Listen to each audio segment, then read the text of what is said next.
ninth grade or 10th grade, ninth grade for y'all, ninth grade geometry.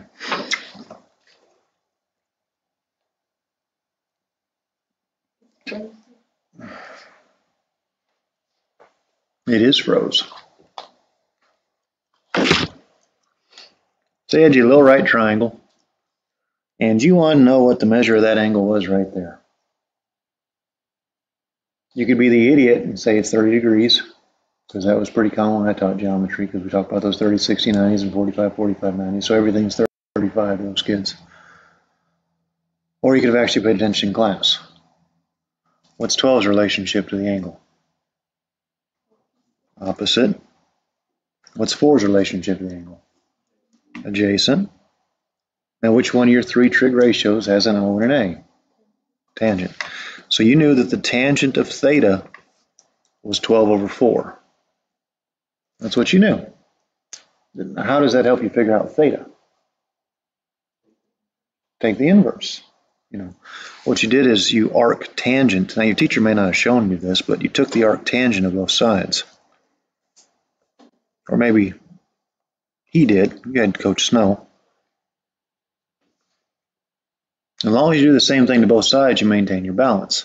And arc tangent, which is the opposite action of tangent, would cause the annihilation. So theta would have been in ninth grade math, the arc tangent of whatever 12 over 4 or 3 is. You guys back then were probably in degree mode. So your calculator was in degree mode.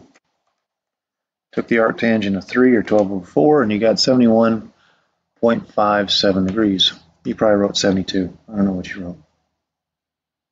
That's what inverse trig is. It's the opposite of a regular trig function.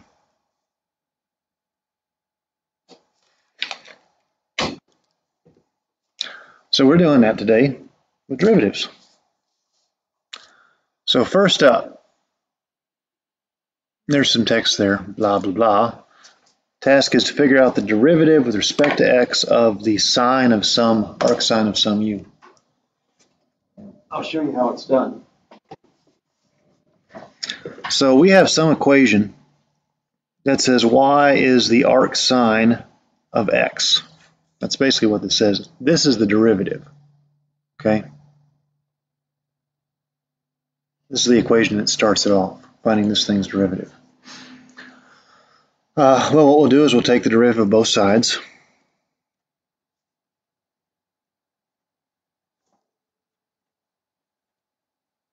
And I'll show that written. You know this is implicit differentiation.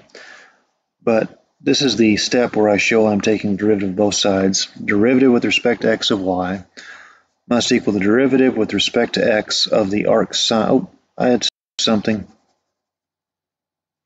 Sorry, too early for that. Wait a minute. If y is the arc sine of x, how can I free up x?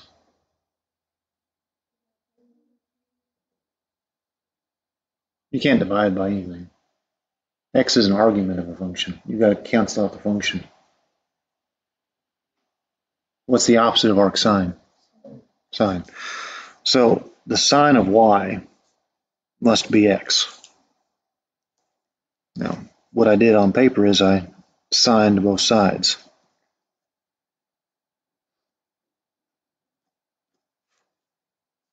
That's the thing I'm going to take the derivative of.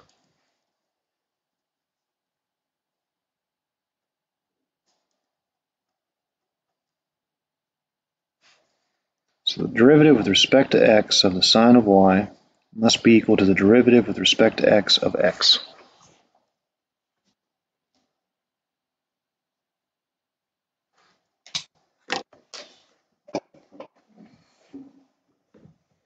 The right-hand side's easy.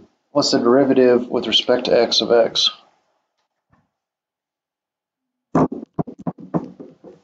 One.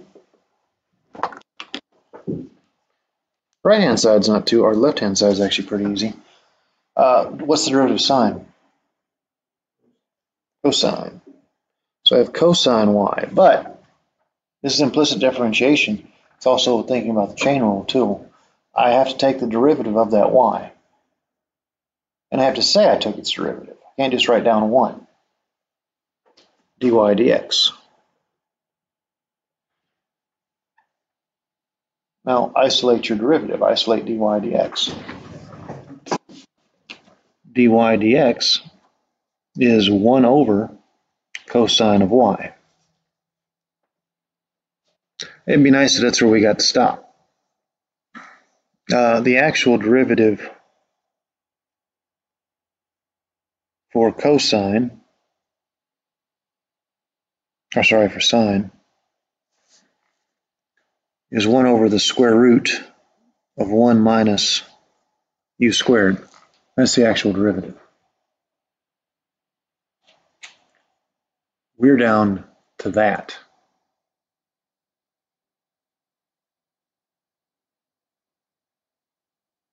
That's kind of funny. How do we get, this is what we're given in the book.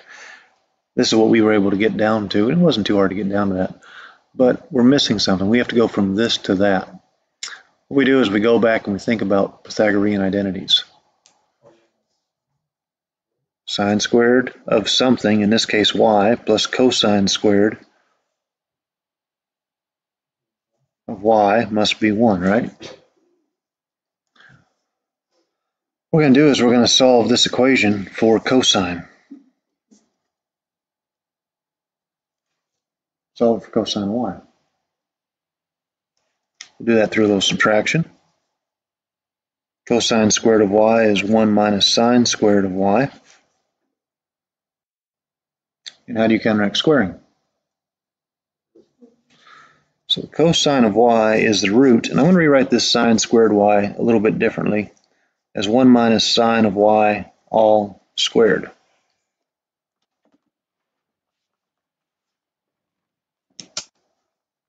The reason I did that was that hopefully you'd kind of substitution a little bit simpler.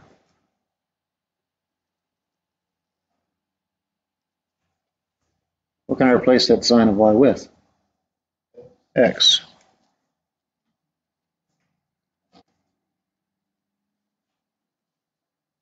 So here's the actual derivative. Now our derivative that we wrote used x. It was the derivative of y with respect to x.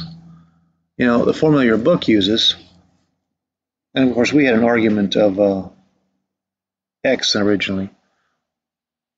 Your book uses u for the memorization of the formula. It's the same thing, they just use a variable u instead of x. Is 1 over the root of 1 minus u squared. We came up with 1 over 1 minus x squared. No real difference. Oh, there's always, in this case, dy du up here.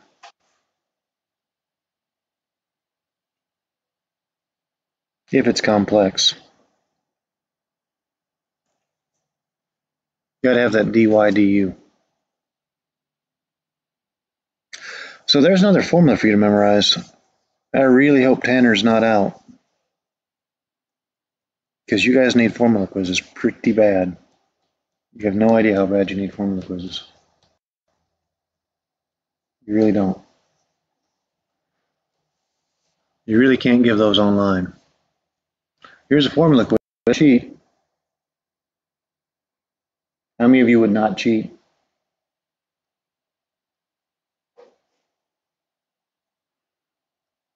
Hmm.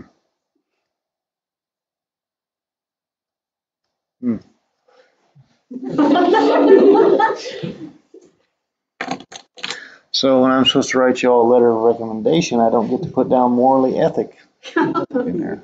Nope. Oh, and you guys are on the ethics team, right? That doesn't mean we are ethical. We know about it. It makes me feel guilty when we actually partake on it. Some of us. This is why the Republican in me believes there was cheating.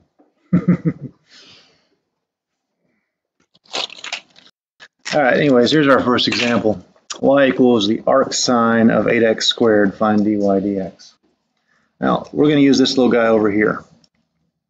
The derivative with respect to x of the sine, arc sine of some u is 1 over 1 square root of 1 minus u squared, and then our derivative of u with respect to x. So du. You can just say du. That's a big deal.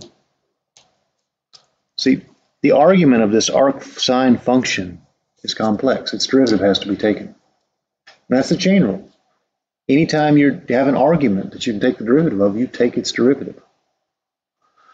Now, if I kind of make a comparison here, u is this 8x squared piece. Lines up nicely with the arc sine function and its derivative rule. It's actually just plug and play, really. So my derivative of y with respect to x would be 1 over, here's the root, 1 minus, there's a u. What do I replace u with? 8x squared. And all of that 8x squared is what? Squared, every last bit of it.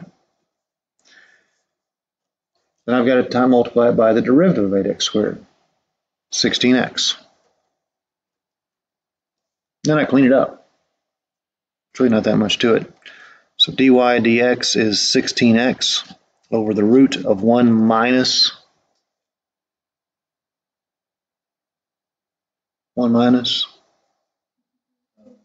64x squared. Fourth, thank you.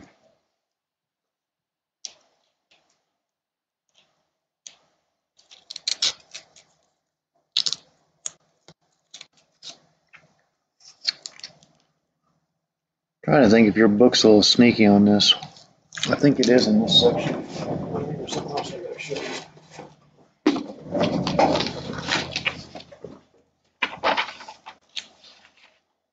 I could be wrong. One of these sections in here with these weird fractions, your book likes to throw some answers at you that just look funny as can be.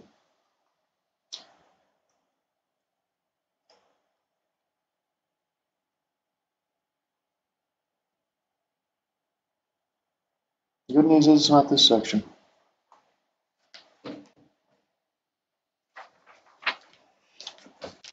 Good. All right, so aside from coming up with the rule, is it actually that hard to use? Yay, nay, you don't have a clue? Okay. All right, so let's figure out how to take the derivative of arctangent. We're going to do the same thing we did on the last one. We're going to write an equation, y equals arctangent of x. What we're going to do is we're going to solve that for x. How do you solve it for x? You tangent both sides. The tangent of y must equal the tangent of the arctangent, or inverse tangent, however you want to say it, of x. So the tangent of y is equal to x.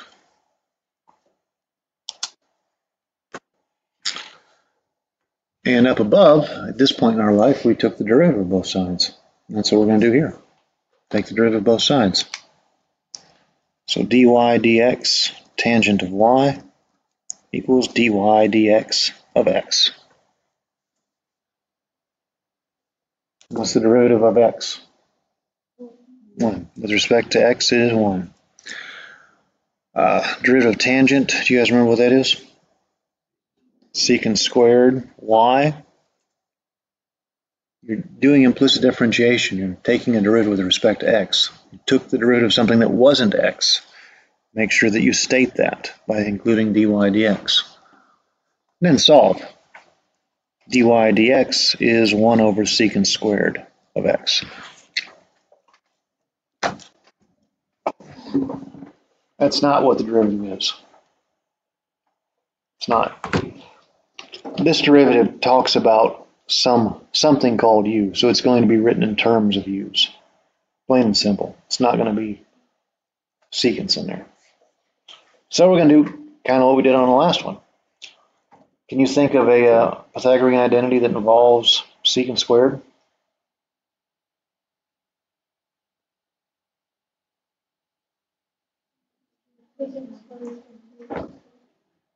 Tangent squared of something of x plus 1 is secant squared of x. Now what I want to do is I want to replace this secant squared of x with something else. So Oh, well, I'm done, aren't I? What can I replace it with? Yeah. dy dx equals 1 over, I'm going to rewrite tangent squared as tangent of x all squared plus 1. The reason I do that is because it makes the substitution visually easier.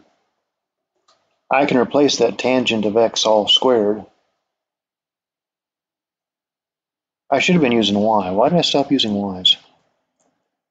That was a y, wasn't it? I can replace that tangent of y with what?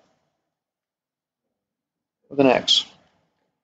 So dy dx is 1 over x squared plus 1. Your book actually has 1 plus x squared in it. It's the same thing. Why they do that, I don't know. So with the letter u, our derivative is 1 over u squared plus 1 du. Don't forget about that piece right there. You gotta take the derivative of whatever that thing is.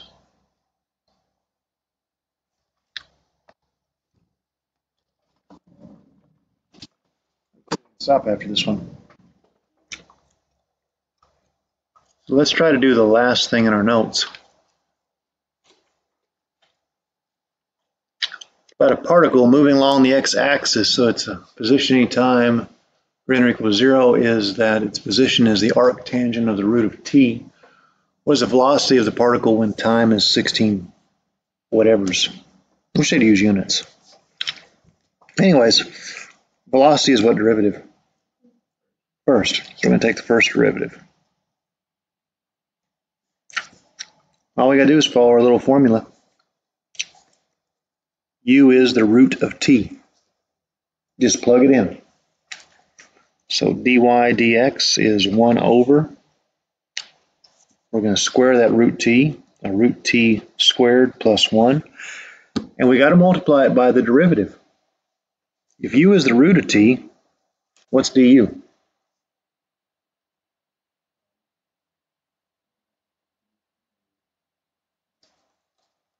One half t to the negative 1/2.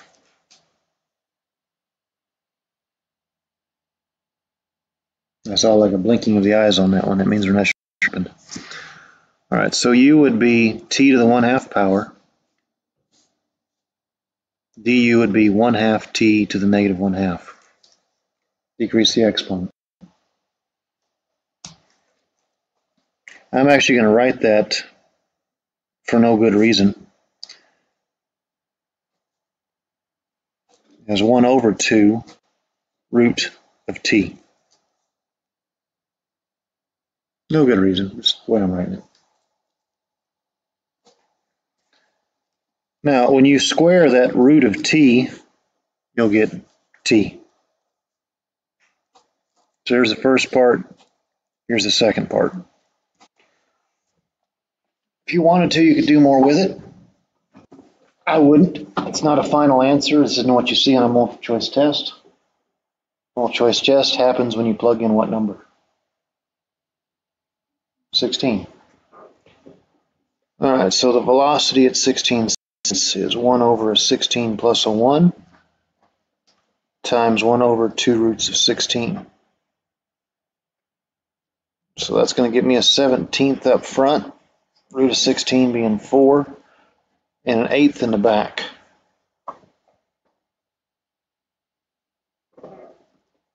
17/8 I think is 136. So 1/136th of whatever units we're working with here. Pretty insignificant if you're talking about feet. But, you know, if you're talking about astronomical units. You guys know what an AU is? Yeah, it's an AU. Pretty big number. And we'll continue tomorrow. Fun stuff. Welcome back.